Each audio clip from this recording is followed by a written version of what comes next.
और फिर समझदारी और सीरियसनेस।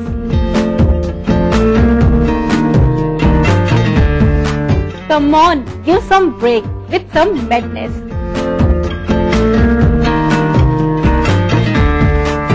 जरूर से देखिएगा रसोई से का अप्रैल फूल स्पेशल एपिसोड दोपहर 2:30 बजे ऑन 1 अप्रैल सिर्फ ईटीवी पर। इस कार्यक्रम के सह प्रायोजक हैं Kerala ayurveda treatment centre, lake avenue, Kanker road. कैसी भी हो समस्या, यदा मुस्तरी करकटे या कमाने, यदा चश्मखोरा नमान से सड़ान से, तदा ज्योतिषी क्या पढ़ेगा लिखेगा, हुआ बालका बादशाही करेगा।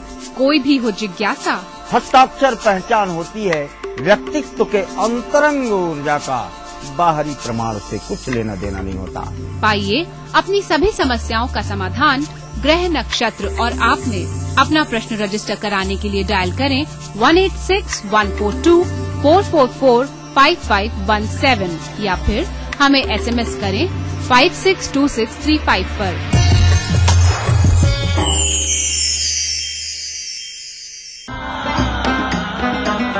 ब्रेक के बाद एक बार फिर से आपका स्वागत है। हम बात कर रहे हैं भागलपुर के अक़लियती समाज के हालात के बारे में।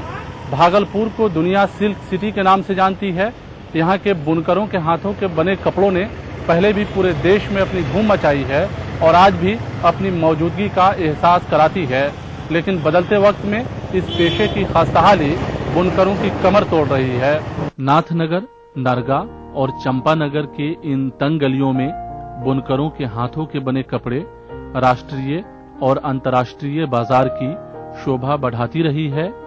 मॉडलों के बदन पर लहराते इन कपड़ों की कीमत हजारों में होती है, लेकिन इन्हीं कपड़ों को तैयार करने वाले इन हाथों में सिक्कों की चंद खनक उनकी जिंदगी को रोशन करता है।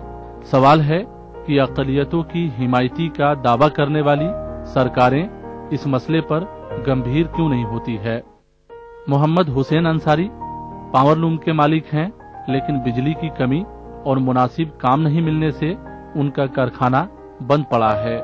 मोहम्मद हुसैन रोजाना ऐसे ही अपने कारखाने में घूमते हैं और बंद पड़ी इन मशीनों को देखकर इस काम की खस्ताहाल हो रही सूरत हाल पर अफसोस करते हैं। हुसैन के मुताबिक एक तो काम नहीं चलता है और काम चलता भी है तो कारीगरों की कमी खलती है। इस पेशे के बेहतरीन कारीगर अब इस काम को छोड़कर देश के बड़े शहरों में पलायन कर रहे हैं। हमारे पास 18 लूंग है। उसमें परेशानी क्या है, 6 महीने से लूंग मेरा बना मुकम्मल, देख रहे धूल पड़ रहा, गर्दा पड़ रहा लूंग में, और ऑर्डर रहता है तो बिजली नहीं मिलता है, और बिजली नहीं रहता है तो ऑर्डर आता है। तो हम लोग इतना परेशान है बिजली से और काम से कह नहीं सकते हैं। अपना तो हम देख रहे हैं कि हम सूख रहे हैं, हम अपना सेहत को गला रहे हैं। देख के कारखाना घुसते हैं, पूरा धूल बैठ रहा, गर्दा बैठ रहा, और 95-80% यहाँ से बाहर है। हमारे यहाँ समझिए 36 कारीगर चलना चाहिए, तभी 4-5 कारीगर यहाँ नहीं है। पेट का खाद्य बाहर से चला गया। जानकारों के मुताबिक अक़लियती आबादी का एक हिस्सा जिंदगी के तमाम खुशियों के करीब है, लेकिन ये आबादी मुश्किलों में अपना दिन काटती है। लेकिन यहाँ भी भविष्य के रोशन सितारे नजर आते हैं। ये सरफराज और सद्दाम है। इन बच्चों के हौसले देखिए, सुबह और रात को काम करते हैं और काम के बाद पढ़ाई। सद्दाम कहता है कि वो पूरे रात लूम चलाता है और सुबह स्कूल चला जाता है। रात में लूम चलाते यार, सवेरे उठ के पढ़ने जाते यार, मजबूरी में काम करना पड़ता है, पापा का तबीयत दब रहता है। बच्चों की ये भीड़ यूं ही खेलते हुए बड़ी होती है और फिर लूम चलाते उनकी जिंदगी कट जाती है। दूसरे के तन के लिए कपड़ा तैयार करने वाले बुनकर खुद 2 अदद कपड़े का मोहताज होते हैं। बुनकर समाज की रहनुमाई करने वाले लोगों का कहना है कि किसान पेट के लिए अनाज का उत्पादन करता है और बुनकर समाज तन ढकने के लिए कपड़ा तैयार करता है। उनके मुताबिक किसानों के लिए सरकार कई तरह के सहूलतों का इंतजाम की है, जबकि बुनकरों को बुनियादी सहूलत तक दस्तयाब नहीं है। ये बुनकर आज आप देखेंगे कि अर्धनंगे हैं। बुनकर अच्छे से कपड़े नहीं पहन सकते, उनकी तालीम की जो मसले हैं, उनके और जो बुनियादी सहूलतें हैं वो काफी हद तक काफी गिरा हुआ और काफी ये कह सकते हैं कि काफी हद तक खराब है। ये हसनैन अंसारी हैं। हसनैन जेडीयू के नेता हैं और बुनकरों के हक की लड़ाई लड़ते हैं। हसनैन ने अपनी पीड़ा इस तरह से हमारे सामने रखी। आज भागलपुर की स्थिति बस से बदतर है बुनकरों की। लोग जो है कि दाने दाने के लिए तरस रहे हैं, जबकि हमारा मजदूरी जो वाजिब होना चाहिए वो आज मजदूरी मनरेगा से भी हमारा बहुत कम है। और दूसरी बात है कि हमारे एक बटन चलाने वाले का 1 लाख रुपया उसका तनख्वाह है, लेकिन आज हम लोग 5 परिवार से चारों हाथ पैर चलाते हैं तो हमारा जो है कि 70 से 75 रुपया जो है कि हमको दिन भर का मजदूरी मिलता है। बताइए कि हम अपने बच्चों को कहाँ से पढ़ाएं और कहाँ से लिखाएं। और जो है कि हमारे बच्चे रोड पर जाते हैं और रोड पर जा करके देखते हैं कि बस आती है स्कूल के बच्चों की, और हमारे बच्चे सिर्फ बस को देखते हैं और घर वापस चले आते हैं और हमको कहते हैं कि हम उस स्कूल में पढ़ना चाहते हैं जिस स्कूल में अच्छी पढ़ाई होती है, लेकिन हमारे पास इतना पैसा नहीं है कि हम अपने बच्चों को अच्छे स्कूल में पढ़ा सके। पावरलूम बिजली का मोहताज है, लेकिन हैंडलूम के लिए बिजली की जरूरत नहीं है। ये आरिफ का घर है। इस घर को देखिए, बच्चों से लेकर बूढ़े तक कपड़ों की बुनाई में लगे हैं। आरिफ हथकरघा चलाते हैं। माँ और बीवी सूत काटती है, बच्चे उनका हाथ बटाते हैं। आरिफ के मुताबिक घर के सभी लोगों के हाथों में रोजगार है, लेकिन पूरे दिन की कमाई 100 से 150 रुपए के करीब है। इस महंगाई में ये पैसे एक घर को कितनी खुशियाँ मुहैया कर सकती है, इसका अंदाजा लगाया जा सकता है। आज तक कोई हमको योजना कोई तरह का लाभ नहीं मिला है। ये 40-50 रुपए में दिन भर अपना काम जीवन बसर कर रहे हैं। खाना मिलता है तो दवा नहीं मिलता, दवा मिलता है तो कपड़ा नहीं मिलता, रहने को घर नहीं मिलता, छत नहीं मिलता है। पूरा जिंदगी अपना लाइफ तो इसी तरह का कट रहा है। बुनकरों के बच्चों को अपने पेशावराना काम पर नाज है, लेकिन काम की खस्ताहाली और मुनासिब मेहनताना नहीं मिलने से उनके हौसले टूटते जा रहे हैं। उधर इस समाज में कई ऐसे लोग हैं जिनके बच्चे काम के साथ तालीम पर भी खास तवज्जो देते हैं।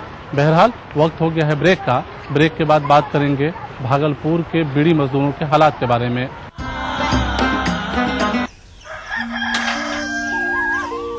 सूरज निकलने से पहले हम निकल जाते हैं काम पे। क्यों? किस लिए? अपने बच्चों के लिए और बच्चों के माँ के लिए भी। बस बच्चों के बीच रखा 3 साल का अंतर। हमने इस्तेमाल किया कंडोम। IUCD गर्भ निरोधक गोलियां। खुशी का मंत्र रखना याद, दूसरा बच्चा 3 साल बाद।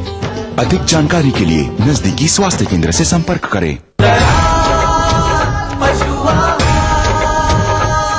असली भरोसेमंद दयाल पशु आहार, दूध दमदार, आप शांत। मेरे कारोबार में देरी के लिए कोई जगह नहीं है, तो देश की तरक्की में देरी कैसी है? इसलिए मैं समय पर सही सेवा कर चुकाता हूँ। Enhancing beauty is my profession, but I also contribute to beautify my nation. I pay my service tax. Do you pay? मैं सर्विस टैक्स भरदा हाँ, उसी भी भरो तो मुल्क की तरक्की में अपना हिस्सा पाओ। हमारा बढ़ता कारोबार बने देश की प्रगति का आधार। समय पर सही सेवा कर चुका है।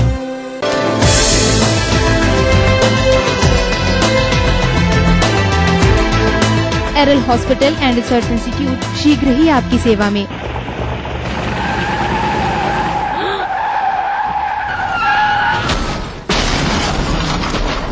इतनी तेजी से गाड़ी को हाईवे पर लाने के बाद क्या इस एक्सीडेंट को रोका जा सकता था? क्या हाईवे पर जा रहे उस मासूम यात्री को पता था कि आप अपनी गाड़ी हाईवे पर लाने वाले हैं? हाईवे पर अपनी गाड़ी लाने से पहले दाएं देखें, बाएं देखें और फिर दाएं देखते हुए सावधानी से अपनी गाड़ी हाईवे पर लाएं। रात के समय टिपर का प्रयोग अवश्य करें। अपनी और दूसरों की सुरक्षा सदा सुनिश्चित करें। देखिए ETV बिहार झारखंड सभी DTH प्लेटफॉर्म पर। डिश टीवी पर चैनल नंबर 827, एयरटेल पर चैनल नंबर 287, टाटा स्काई पर चैनल नंबर 164, बिग टीवी पर चैनल नंबर 417, वीडियोकॉन पर चैनल नंबर 778। देखिए आपका अपना चैनल।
दृष्टि से ही पहचान, तो बनिए हिस्सा नेशनल पॉपुलेशन रजिस्टर का।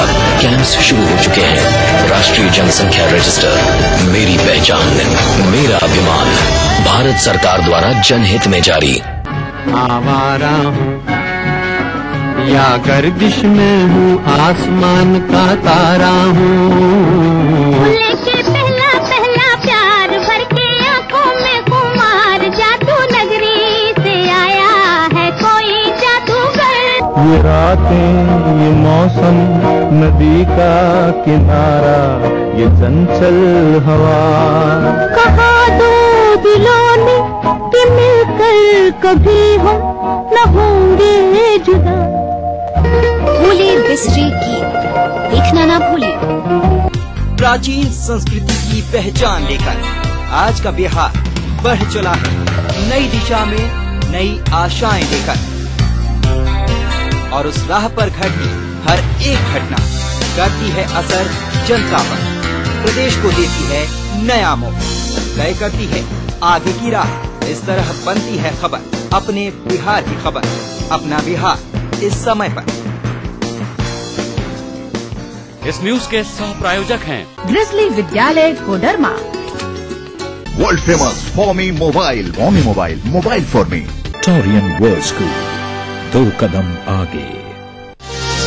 अग्रणी infra developers private limited, Kerala ayurveda treatment centre, lake avenue, Kanker road, Ranchi. शेर वही जो शेरा कॉमेट पहने। Little wing school, Krishna Nagar, Booty Mor. Break के बाद एक बार फिर से आपका स्वागत है। हम बात कर रहे हैं भागलपुर के अक़लियती समाज के हालात के बारे में। भागलपुर में बीड़ी मजदूरों की तादाद भी बस्ती है। बीड़ी मजदूरों की दशा बुनकरों से भी खराब है। यहाँ न तालीम है और न जागरूकता। पैसे की कमी उनके जिंदगी को बेरौनक बनाती रही है।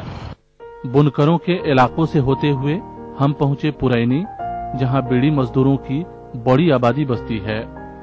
पहले इस समाज की तस्वीर देखिए।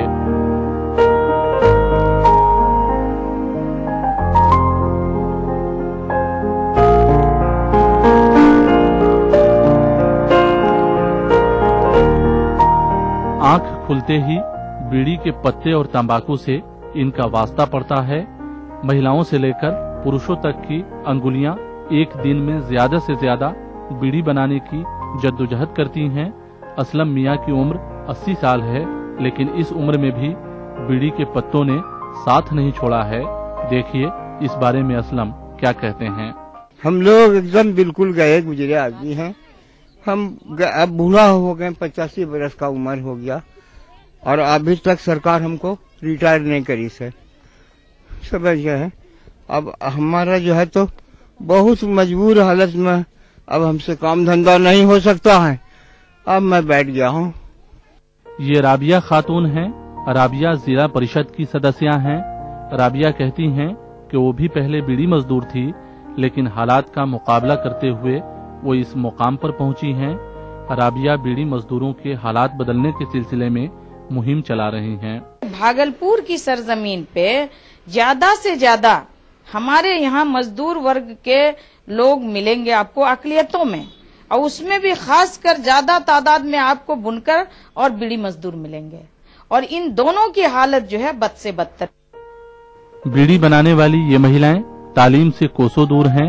नतीजे के तौर पर उनके बच्चे भी तालीम हासिल करने से महरूम रह जाते हैं। वजह साफ है, आर्थिक हालत ठीक नहीं है, जिसके नतीजे में तालीम दिलाना उनके लिए महंगा सौदा लगता है। हालांकि सरकारी स्कूलों में पैसे नहीं लगते हैं और आजकल सभी स्कूलों में छात्रों को सरकार की तरफ से कई सुविधाएं भी मिली हुई है, लेकिन जागरूकता की कमी उनके बच्चों को स्कूल की दहलीज तक पहुंचने का मौका नहीं देती है। यहाँ पे अक़लियतों की जो हालात है, लोग कहते हैं कि अच्छा शिक्षा हमारे यहाँ हमारे अक़लियतों के बच्चों के लिए खासकर कोई ऐसा इंतजाम नहीं किया गया है कि चलिए भाई अक़लियत के लिए ये कोई खास जो है इंतजाम है, वैसा कहीं कोई बात नहीं है।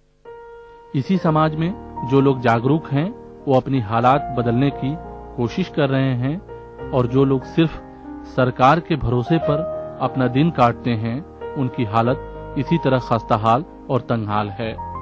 बीड़ी बनाकर पूरे दिन में कितने पैसे मिलते हैं, ये खुद उन्हीं की जबानी सुनिए।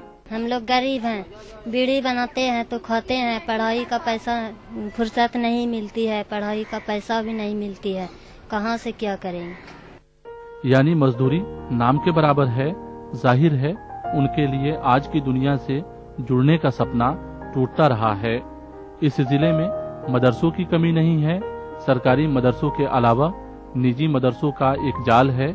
मदरसे अपनी ताकत के मुताबिक अक़लियतों की बड़ी आबादी के बच्चों को तालीम देते नजर आते हैं, लेकिन यहाँ भी जागरूकता एक बड़ा सवाल बनकर खड़ा होता है। मुसलमानों का जो तबका है, दो तबका है यहाँ। एक तबका तो किसानों का है जो देहातों में बिखरा हुआ है, एक तबका वो है जो किसी न किसी दस्तकारी से मुंसलिक है और इस तरीके से वो अपनी जिंदगी की गाड़ी चला रहे हैं।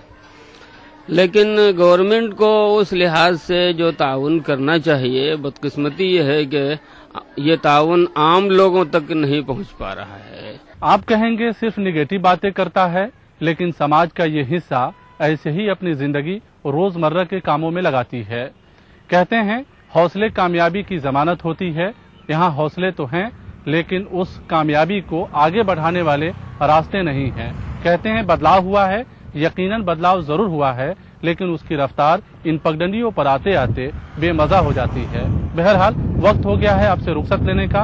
अगले हफ्ते किसी नए मुद्दे के साथ आपसे फिर मुलाकात होगी। अगर आप इस प्रोग्राम के बारे में अपना कुछ सुझाव देना चाहते हो तो हमें ईमेल कीजिए। हमारा ईमेल एड्रेस है ak@etv.co.in। तो यहीं पे हमें और हमारी पूरी टीम को दीजिए इजाजत। नमस्कार। नमस्कार, हाजिर हूँ मैं प्रवीण दत्ता लिए आपका फेवरेट क्राइम शो दास्तान-ए-जुर्म। जब हैवानियत के तूफान में करहा उठे इंसानियत, जब जुर्म के सन्नाटे में गूंजने लगे मजलूमों की सिसकियां,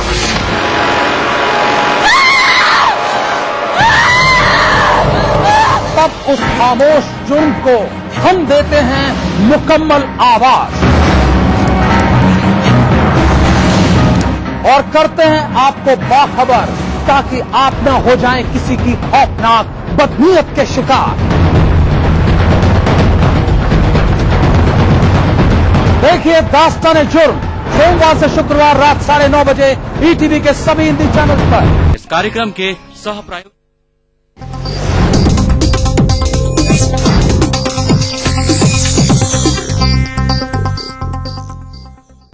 अपना बिहार के प्रायोजक है Everlight real farm infrastructure limited, Dhanbad, Jharkhand. सह प्रायोजक दयाल पशु आहार, दूध दमदार, आप शानदार। Neelaj skin cream, Eli pharmaceuticals द्वारा निर्मित। वेक्टस ग्रुप के गंगा, वाटरवेल, वेक्टस पानी की टंकियां और पाइप्स, पूरे परिवार का हेल्थ टॉनिक हाइड्रोफॉल में। आप healthy, India healthy. Sky health centre, स्वास्थ्य का वादा, स्काई का इरादा। स्कॉर्पियो।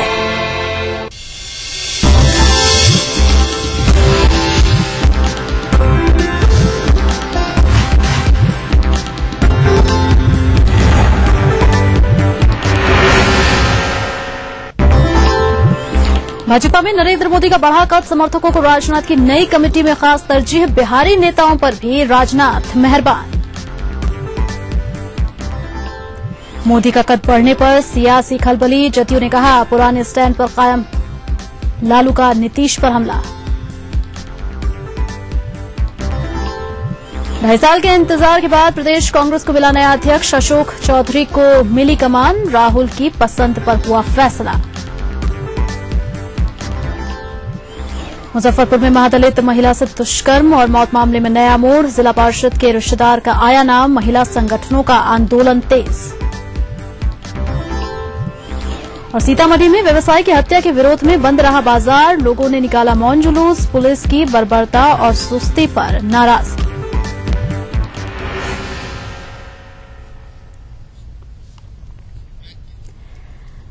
नमस्कार, मैं बिहार में आपका स्वागत है। मैं हूं प्रगति पंत अवस्थी। मिशन 2014 की तैयारी में जुटी भाजपा ने आज अपनी नई टीम का ऐलान कर दिया है। पार्टी के राष्ट्रीय अध्यक्ष राजनाथ सिंह की अगुवाई में बनी इस नई टीम में जहां गुजरात के मुख्यमंत्री नरेंद्र मोदी को पार्टी संसदीय बोर्ड में शामिल किया गया है, तो वहीं इस बार बिहार को काफी तरजीह मिली है। डॉक्टर सीपी ठाकुर को जहां उपाध्यक्ष बनाया गया है, वहीं राजीव प्रताप रूडी को पार्टी महासचिव बनाया गया है, जबकि राधा मोहन सिंह को भाजपा अनुशासन समिति का अध्यक्ष बनाया गया है। वहीं शाहनवाज हुसैन पार्टी के प्रवक्ता बने रहेंगे।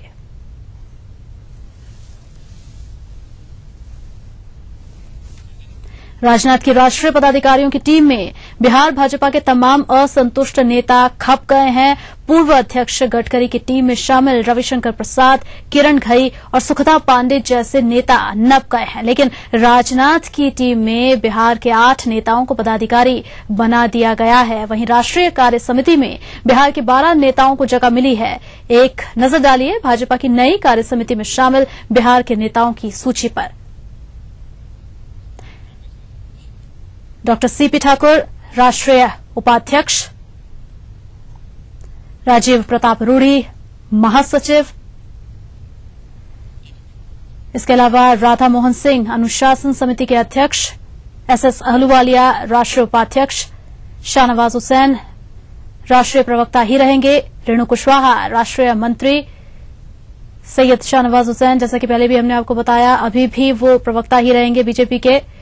इसके अलावा केंद्रीय चुनाव समिति के भी वो सदस्य हैं। राधा मोहन सिंह की बात करें तो अध्यक्ष उन्हें बनाया गया है और इसी तरह से तमाम नाम ग्राफिक्स के जरिए हम आपको दिखा रहे हैं। वहीं राष्ट्रीय कार्य समिति में भी बिहार के 12 नेता शामिल किए गए हैं। एक नजर उन नेताओं पर भी डाल लेते हैं जिन्हें कार्य समिति में शामिल किया गया है। यह है शत्रुघ्न सिन्हा, सुशील कुमार मोदी, रविशंकर प्रसाद, नंद किशोर यादव, अश्विनी चौबे, हुकुमदेव नारायण यादव, किरण घई, राधा मोहन सिंह, गोपाल नारायण सिंह, आरके सिन्हा, चंद्रमोहन राय और बालेश्वर सिंह भारती। ये कुछ नाम हैं जिन्हें कार्य समिति में शामिल किया गया है।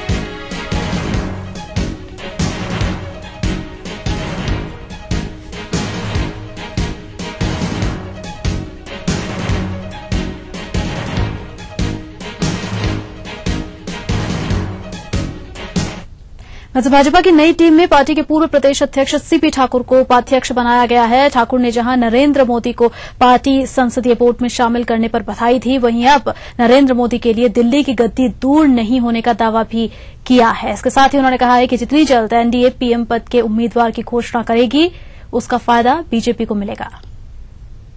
मोदी जी को बहुत बहुत बधाई, पार्लियामेंट्री बोर्ड में आ गए और जनता की जो मांग है उस हिसाब से सबको करना चाहिए। जनता चाह रही है कि नरेंद्र मोदी प्रधानमंत्री के कैंडिडेट बने, तो इसलिए हम लोग तो वही बात करते हैं जो जनता बोलती है।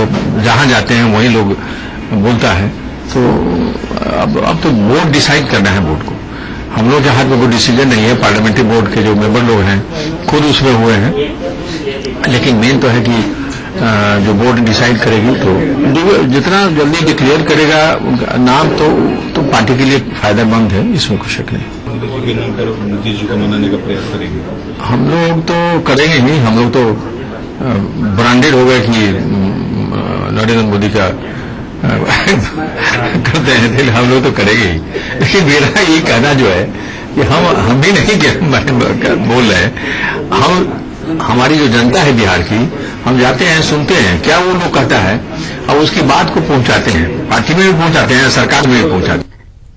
इधर भाजपा कोटे से बिहार के मंत्री गिरिराज सिंह ने राजनाथ सिंह की नई टीम का स्वागत करते हुए कहा है कि इससे पार्टी में नई ऊर्जा पैदा होगी। वहीं कहा कि नरेंद्र मोदी को पार्टी संसदीय बोर्ड में शामिल करने पर बिहार में जदयू के साथ भाजपा के रिश्तों पर कोई असर नहीं पड़ेगा। ये खुशी की बात है। कार्यकर्ताओं में एक नई ऊर्जा के साथ काम करने का एक उत्साह नरेंद्र मोदी के नाम से मिलेगा। दिल्ली कूच का पहला कदम था। अब दिल्ली कूच का वो तो पार्टी तय करेगी और देश की जनता तय करेगी। बिहार की राजनीति पर इसका असर पड़ेगा? कोई असर नहीं पड़ेगा। बिहार की राजनीति में यही असर पड़ेगा कि बिहार का एक एक कार्यकर्ता ऊर्जावान होगा और नई ऊर्जा के साथ 2014 के चुनाव को हम लड़ेंगे। जदयू कोई नाराज तो नहीं हो जाएगी? नहीं, ये किसी को आंतरिक मामले में, संगठन के मामले में दूसरे किसी दल को दखल देने की आवश्यकता नहीं है। ये अपना संगठनात्मक ढांचा है। जदयू शुरू से नरेंद्र मोदी के नाम से परहेज करते रही है। आज संसदीय बोर्ड में आया नाम उनका, कहीं पीएम पद के लिए पहला कदम तो नहीं है? अरे भाई, ये आप लोग लगाए कि पीएम पद का है कि नहीं। कार्यकर्ता तो उत्साहित है, हमें भी बहुत उत्साह हुआ। हमको खुशी हुई कि नरेंद्र मोदी अब देश को एक दिशा देंगे। टीम से खुश है? बिल्कुल खुश है। उधर जदयू ने साफ कर दिया है कि भाजपा संसदीय बोर्ड में नरेंद्र मोदी को शामिल किए जाने पर उसे कोई ऐतराज नहीं है, लेकिन एनडीए के अंदर पीएम पद की उम्मीदवारी को लेकर वो पुराने स्टैंड पर आज भी कायम है। जदयू प्रवक्ता नीरज ने कहा कि सहयोगी दल के अंदर किसको क्या जिम्मेवारी मिलती है, इससे उनकी पार्टी का कोई सरोकार नहीं है। संसदीय बोर्ड में कौन शामिल होता है, कौन शामिल नहीं होता है, ये तो दल का आंतरिक मामला होता है।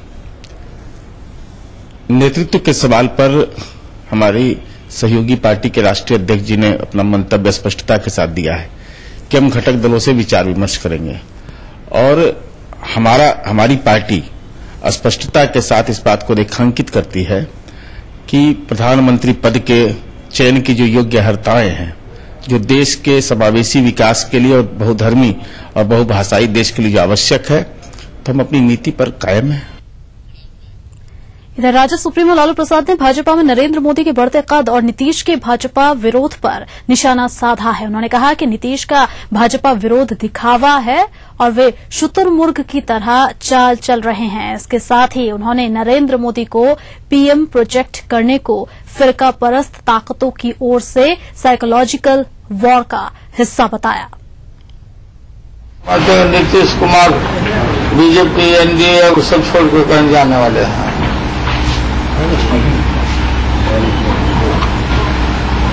नीतीश कुमार क्या बोलेंगे? सदमा में है अपना, या मेल कर रहे होंगे कि बोला गया है, हमसे बोला गया है, तो बोला गया तो इसको तैयार कैसे किया जाए।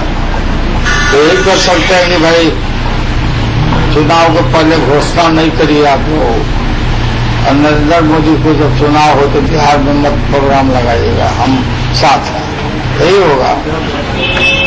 ऐसा इनका शुतुरमुर्ग की तरह चाल चल रहा है नीतीश कुमार। बाकी तो भ्रम में रहता है, रहने दो। साइकोलॉजिकल वार भी हो रहे हैं एक तरह से। टीवी, सटन टीवी पर निकलवाया जाता है कि देश की जनता किसको ज्यादा चाहती है प्रधानमंत्री। तो आप देख रहे हो कि नरेंद्र मोदी को सबसे हाईएस्ट वोटिंग कराता है। देश की जनता क्षेत्र खलिहानों में बैठी हुई है, लोगों से कभी राय लिया जाता। ये सब साइकोलॉजिकल वार है। लोग समझे कि अरे बाबा इसी के पक्ष में हवा है। आई अब जो नजदीक चुनाव और तेज करेगा लोग।